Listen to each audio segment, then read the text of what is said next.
미국이 나온 대표적인 작가 가운데 윌리엄 셰익스피어라는 인물이 있습니다. 인류 문학사에 가장 큰 영향을 끼친 인물로 알려져 있지요.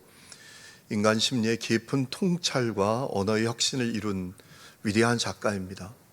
그런데 여러분, 성경에 셰익스피어라고 알려진 인물이 있는 것을 여러분 아시나요? 이사야입니다. 왜냐하면 이 이사야서의 말씀이 성경의 축소판과 같기 때문입니다. 여러분, 이사야의 말씀은 두 부분으로 나눌 수가 있습니다. 1장부터 39장까지는 범죄하고 타락한 이스라엘 백성들을 향한 심판의 말씀이고, 또 40장부터 66장까지는 그 백성들을 향한 회복의 말씀이에요. 그러니까 하나님의 역사는 심판으로 끝나는 역사가 아니라 회복으로 끝나는 역사다라는 거예요. 그것이 성경의 이야기잖아요. 성경 66권의 이야기가 그 얘기 아닙니까? 하나님께서 사람을 창조하셨는데 전적으로 타락했다. 그런데 예수님이 회복하셔서 세상 끝에 참으로 그 회복을 완성하신다. 여러분, 그것이 성경의 얘기인데 이사야가 66장으로 그것을 우리에게 분명하게 알려주고 있다라는 것입니다. 여러분, 특별히 이사야 40장부터의 말씀은 회복에 대한 말씀이 계속 이어집니다. 우리가 살아가면서 힘들고 어려운 일을 만날 때가 있잖아요. 마음이 낙심이 되고 마음이 너무 힘들고 어려울 때 사실 이사야 40장부터의 말씀만 66장까지 계속 읽어도 우리 마음이 용기가 생기고 힘이 생길 수 있습니다. 여러분, 이사야 40장 1절은 이렇게 시작이 되고 있지요. 너희는 위로하여라. 나의 백성을 위로하여라. 너희의 하나님께서 말씀하신다 라고 했습니다. 위로의 말씀이 시작이 된다라는 얘기죠. 그래서 이사야 43장 1절에 이렇게 말씀을 하시지 않습니까? 이제 야곱아, 너를 창조하신 주님께서 말씀하신다. 이스라엘아, 너를 지으신 주님께서 말씀하신다. 내가 너를 속량하였으니 두려워하지 말아라. 내가 너를 지명하여 불렀으니 너는 나의 것이다. 네가 물 가운데로 건너갈 때 내가 너와 함께하고 네가 강을 건널 때에도 물이 너를 침몰시키지 못할 것이다. 네가 불 속을 걸어가도 그을리지 않을 것이며 불꽃이 너를 태우지도 못할 것이다. 아멘. 44장 1절은 또 이렇게 말합니다. 나의 종 야곱아, 내가 택한 이스라엘아, 이제 너는 들어라. 너를 지으신 분, 네가 태어날 때부터 내가 너를 도와주마 하신 주님께서 말씀하신다. 나의 종 야곱아, 내가 택한 여수루나. 이 말씀이 이렇게 은혜가 돼요. 내가 택한 여수루나. 아니, 범죄하고 타락한 이스라엘 백성을 하나님은 여수루나, 올바른 자야, 이렇게 말씀하세요. 하나님은 여전히 기대를 갖고 계신다라는 것이죠. 지금 쇳덩어리가 됐는데 하나님은 여전히 포기하지 않고 너가 올바른 자가 될 거야, 여수루나 라고 말씀하신다라는 것이죠. 내가 메마른 땅에 물을 주고 마른 땅에 시내가 흐르게 하듯이 내 자손에게 내 영을 부어주고 내 후손에게 나의 복을 내리겠다. 그들은 마치 시냇물가의 포들처럼 풀처럼 무성하게 자랄 것이다. 아멘. 이사야 49장 13절에 이런 말씀이 있어요. 하늘아 기뻐하여라. 땅아 즐거워하여라.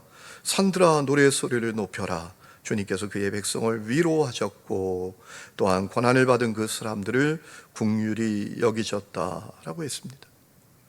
이렇게 이사야 40장부터 회복에 대한 말씀이 계속 이어지는데 한 군데 가서 하나님께서 진지하게 당부하시는 내용이 나옵니다. 우리가 어떻게 하는가에 따라, 우리가 어떤 태도와 반응을 보이는가에 따라 우리의 인생이 달라질 것이다 라는 진지한 당부의 내용이 나옵니다. 그 내용이 바로 오늘 우리가 읽은 말씀이에요. 어떤 내용이죠? 안식일 잘 지켜라. 거룩하고 소중하게 여기고 잘 지켜라. 그러면 내가 책임져 준다. 그 내용이에요. 여러분, 오늘 우리가 읽은 말씀 13절 14절 여러분의 성경으로 우리 다 같이 한번 읽어보실까요? 13절 14절 시작. 만일 안식일에 내 발을 금하여 내 성일에 오락을 행하지 아니하고 안식일을 일컬어 즐거운 날이라.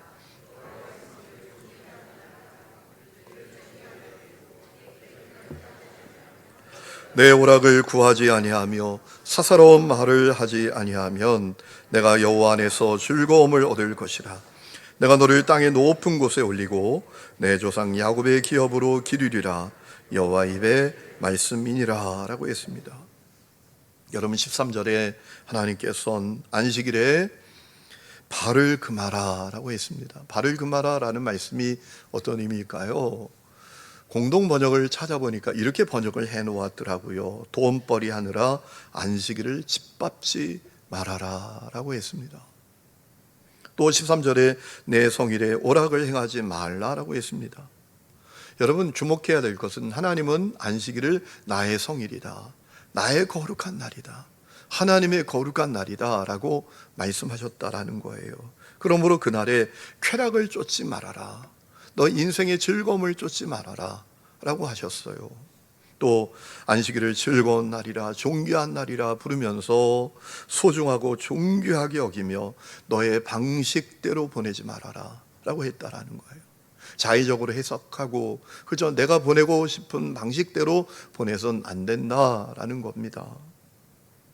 또 13절 말씀 보면 그날에 말도 함부로 하지 말라라고 했습니다. 이 말씀은 단순히 말조심하라는 말씀이 아닙니다.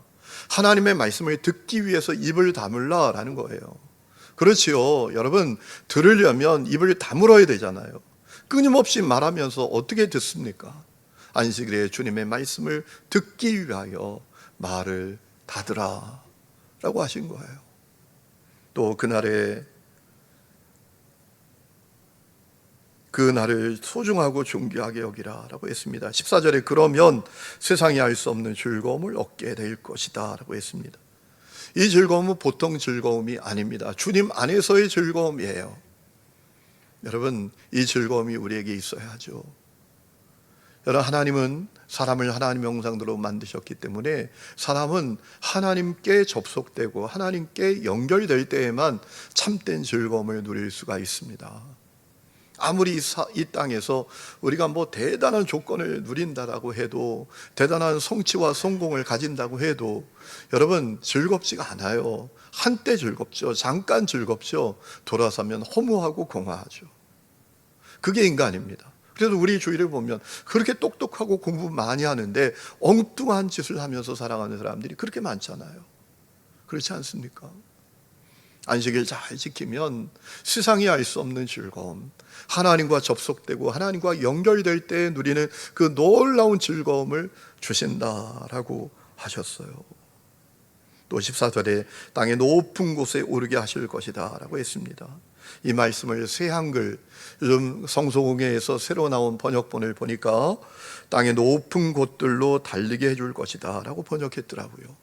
새 번역은 땅에서 영화롭게 할 것이다 라고 번역을 했고요, 공동 번역은 내가 너를 이끌어 산등성이를 타고 개선하게 할 것이라고 번역을 했습니다. 그러니까 우리가 안식을 잘 지키면 내 한계와 내 능력을 뛰어넘는 승리를 누리게 해주신다는 거예요.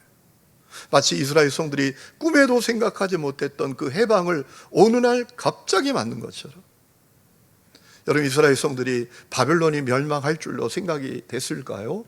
그들은 영원히 우리가 바벨론의 통치를 받을지도 모른다, 바벨론의 권세가 너무나 대단하기 때문에. 여러분 바벨론의 문명은 인류 역사에서도 엄청나지 않습니까? 저 바벨론이 어떻게 멸망당해, 이런 마음이었는데 하루아침에 페르시아 제국에 의해서 멸망당하지 않습니까? 그런 승리를 주실 것이다 라는 말씀이에요. 여러분 또한 14절에 보면 야곱의 기업으로 기를 것이다 라고 하셨습니다. 새한글 성경이 이렇게 번역했습니다. 야곱이 받은 땅에서 먹여줄 것이다 라고 했습니다. 더 이상 하나님이 주신 땅에서 패배하고 약탈당하고 빼앗기고 쫓겨다니는 인생이 되지 않을 것이다 라는 거예요. 여러분 이스라엘 성들이 그랬잖아요. 아니 출애굽했습니다. 가나안 땅에 갔습니다. 젖과 꿀이 흐르는 땅에 갔습니다. 그런데 그 땅에서 쫓겨다니고 약탈당하고 빼앗기고 젖과 꿀이 흐르는 땅을 누리지 못하는 비참함을 그들이 경험했잖아요. 그 생활 끝난다 라고 말씀하신 거예요. 여러분 얼마나 놀라운 약속입니까? 그런데 저는 오늘 말씀을 쭉 읽고 묵상하면서 이 말씀을 읽고 묵상하다가 사람들이 몇 가지 질문을 가질 수 있겠구나, 그런 마음이 들더라고요. 첫 번째 질문은 이런 질문이죠. 아니, 그럼 이 당시에 사람들은 안식일 안 지킨 거야? 안식일 안 지켜서 하나님이 안식을 지키라고 하신 거야? 그런 질문을 가질 수 있을 것 같더라고요. 여러분, 지켰어요. 지켰다고요. 그런데 어떻게 지켰나요? 형식적으로 지켰어요. 생명 없이 지켰어요. 그저 의무적으로 지켰습니다. 예레미야 17장 말씀을 보면 일찍이 예레미야 선지자가 그것에 대해서 고발했던 적이 있지요. 예레미야 17장 21절에 나주가 말한다. 너희가 생명을 잃지 않으려거든 안식일에는 어떠한 짐도 옮기지 말고 짐을 가지고 예루살렘의 성문 안으로 들어오지도 말아라. 안식일에는 너희의 집에서 짐도 내가지 말아라. 어떠한 일도 해서는 안 된다. 너희는 내가 너희 조상에게 명한 대로 안식일을 거룩하게 지켜야 한다. 그 다음에 중요한 말씀이 나와요. 그러나 너희 조상은 아예 듣지도 않았고 귀를 기울이지도 않았다. 그들은 나에게 순종하지도 않았고 교훈을 받아들이지도 않았으며 고집을 꺾지도 않았다. 무슨 얘기죠? 안식일 지켰어요. 지키긴 했어요. 그런데 자기 멋대로, 자기 방식대로, 형식적으로 지켰다라는 거예요. 그것이 그들의 모습이었어요. 여러분, 오늘 혹시 여러분의 모습이 그와 같지 않나요? 오늘 여러분 어떤 마음으로 이 자리에 와 계신가요? 두 번째는 사람들이 이런 질문을 가질 것 같더라고요. 안식일 준수 율법 아니야? 왜 목사는 오늘 아침에 율법을 지키라고 하는 거야? 안식일 준수는 율법이잖아. 이런 질문을 가질 수 있을 것 같더라고요. 여러분, 오늘 말씀을 주님은 대단히 진지하게 하시는 말씀인 것을 우리가 놓치지 말아야 합니다. 여러분, 이 말씀을 주시면서 하나님 뭐라고 덧붙이셨는가 하면 이것은 친히 내가 하는 얘기다 라고까지 하셨어요. 14절 끝에 여호와 입의 말씀이니라 라고 하셨어요. 공동번역은 야훼께서 친히 하신 말씀이다 라고 번역했습니다. 이 말씀이 하나님께서 하시는데 너무나 놀랍고 너무나 진지하고 중요하게 말씀하셨다라는 얘기입니다. 여러분, 안식일 준수를 율법이라고 여기는 사람들이 그 근거를 출애굽기 20장 8절부터의 말씀으로 생각합니다. 이스라엘 백성들이 출애굽합니다. 시내산에 도착합니다. 그때 하나님께서 모세를 시내산 꼭대기로 불러서 지켜야 될 법을 주시잖아요. 율법을 주시잖아요. 먼저 10계명을 주시지 않습니까? 그 가운데 네 번째 계명이 이 안식일 준수에 대한 내용이죠. 출애굽기 20장 8절에 안식일을 기억하여 거룩하게 지키라. 엿새 동안은 힘써 내 모든 일을 행할 것이나 일곱째 날은 내 하나님 여호와의 안식일인즉 너나 내 아들이나 내 딸이나 내 남종이나 내 여종이나 내 가축이나 내 문 안에 머무는 객이라도 아무 일도 하지 말라라고 했습니다. 여러분, 안식일을 율법으로 여기는 사람은 예수님으로 말미암아 율법이 다 폐기됐는데 왜 또 율법 지키라고 하는 거야? 이런 질문을 가질 수 있습니다. 그런데 여러분, 그런 생각은 아주 단편적인 생각에 불과합니다. 안식일 준수는 하나님께서 세상을 창조하실 때부터 준수하도록 주신 내용이기 때문입니다. 여러분, 창세기 1장 말씀을 보면 하나님이 태초에 세상을 창조하시지 않습니까? 첫날, 둘째 날, 셋째 날, 넷째 날, 다섯째 날, 그리고 여섯째 날 사람을 하나님의 형상대로 창조하셨죠. 그리고 일곱째 날에 창조일을 다 마치시고 7일째 되는 날을 복되고 거룩하게 하시고 안식하셨다라고 우리에게 알려주고 있습니다. 창세기 2장 3절에 하나님이 그 일곱째 날을 복되게 하사 거룩하게 하셨으니 이는 하나님이 그 창조하시며 만드시던 모든 일을 마치시고 그날에 안식하셨음이니라 라고 했습니다. 여러분, 질문 하나 드릴게요. 퀴즈를 하나 냅니다. 자, 그렇다면 하나님께서 일곱째 날 이제 그날을 복되고 거룩하게 하시고 당신께서 안식하셨다라고 하면 6일째 창조된 사람은 뭐 했을까요?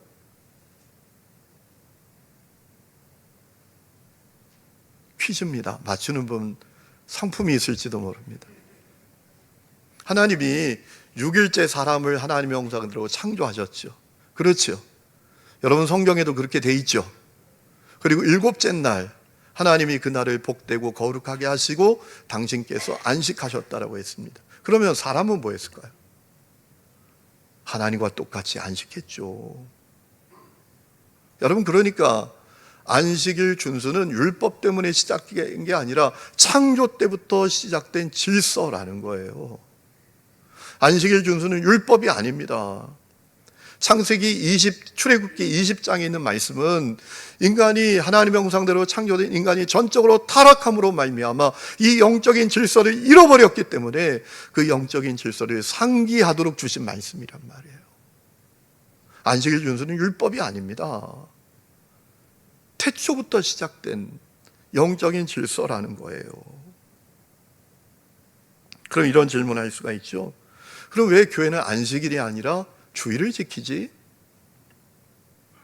여러분, 그런 질문을 가질 수 있지 않겠습니까? 중요한 이유가 있습니다. 예수님께서 재창조를 이루셨기 때문입니다. 예수님께서 재창조를 이루셨기 때문입니다. 여러분, 태초에 하나님께서 세상을 창조하신 것을 원창조라고 부릅니다. 하나님께서 세상을, 만물을 말씀으로 다 창조하시지 않습니까? 그리고 사람도 하나님의 형상대로 창조하시지 않습니까? 그런데 문제가 생겼습니다. 인간이 전적으로 타락하고 말았습니다. 하나님과 분리되고 말았습니다. 하나님의 형상을 잃어버리고 말았습니다. 그래서 어떻게 살죠? 고통과 죄와 저주와 허무 가운데 삽니다. 그리고 죽습니다. 멸망당하게 되었습니다. 비극이 시작이 된 겁니다. 그런데 여러분, 이 비극을 희극으로 바꾸신 분이 계십니다. 우리 예수님이십니다. 우리 예수님이 사람으로 이 땅에 오셨습니다. 그리고 십자가 매달려 피 흘려 죽으셨습니다. 죄값, 저주값, 내 죄값, 내 저주값 다 치르시기 위해서였습니다. 그리고 3일 만에 부활하셨습니다. 그리고 누구든지 예수님을 믿으면 구원을 받게 해주셨습니다. 여러분, 구원이라는 게 뭐죠? 여러분, 전도해 보셨잖아요. 전도할 때 어떤 사람에게 당신 구원 받았습니까? 라고 묻잖아요. 우리 옆에 있는 분들에게 한번 물어봅시다. 당신 구원 받았습니까? 이렇게 물어보셨잖아요. 그죠? 구원 받았다라는 얘기가 뭐예요? 구원 받았습니까? 이거 뭘 물어보는 겁니까? 이런 얘기죠. 당신 잃어버린 하나님의 형상을 예수 그리스도로 말미암아 회복했습니까? 그 얘기하는 거예요. 예수를 믿으면 놀라운 일이 일어납니다. 하나님의 형상 잃어버렸었는데 회복이 됩니다. 죽은 영이 살아납니다. 그리고 마귀의 종이 아니라 하나님의 자녀가 됩니다. 세상이 알 수 없는 기쁨과 행복을 누리게 됩니다. 오늘 세상 떠나도 천국에서 눈들 수 있는 천국 시민권을 갖게 됩니다. 이게 구원이에요.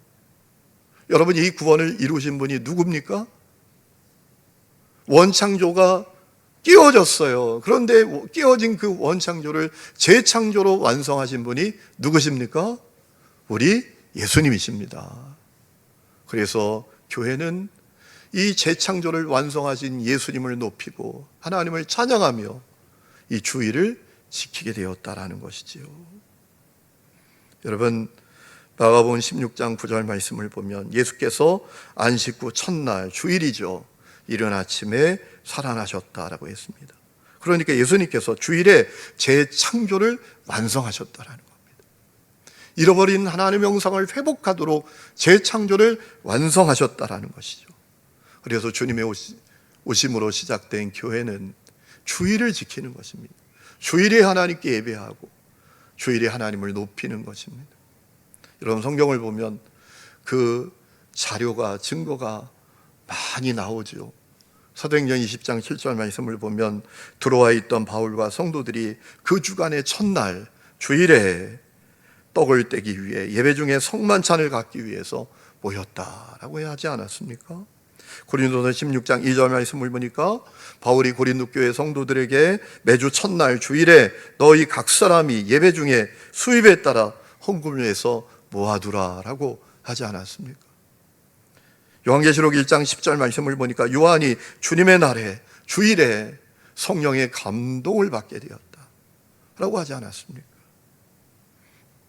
그래서 우리는 주일에 예배 드리는 것입니다. 세 번째, 이런 질문을 가질 수 있어요. 그렇다면 우리는 이 주일을 잘 지키고 주일을 구별하라라는 말씀에 순종하고 있냐라는 것이죠. 여러분, 순종하고 있습니까? 주일을 거룩하게 여기십니까? 주님의 날로 구별하십니까? 지난 주간에 그런 말씀을 드렸잖아요. 거룩이 뭐냐?